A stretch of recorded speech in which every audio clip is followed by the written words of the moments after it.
keamanan arsip data di Sumatera Selatan dinilai aman, lantaran arsip tersebut sudah berbentuk digital serta dilakukan sesuai protokol keamanan.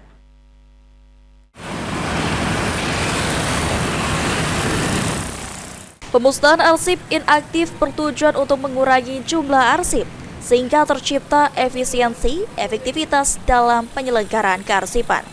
PJ Gubernur Sumatera Selatan Ellen Sotiadi mengatakan keamanan data di Sumatera Selatan sudah dilakukan secara digital, ditambah melakukan protokol keamanan, maka data arsip tersebut dijamin keamanannya.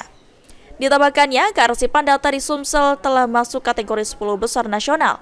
Pemerintah juga mendorong seluruh organisasi perangkat daerah untuk menerapkan. Terkait keamanan data arsip di Sumsel ini gimana, Pak?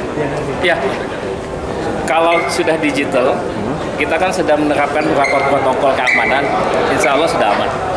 Sudah aman, Pak? Ya. Saat ini Persippan Sumsel sendiri kayak mana, Pak? Sudah kategori bagus atau? Tadi 10 besar nasional kita. Ya, dan kita tingkatin terus. Makanya kita dorong semua OPD untuk menerapkan beberapa prinsip-prinsip di kearsipan. Ya.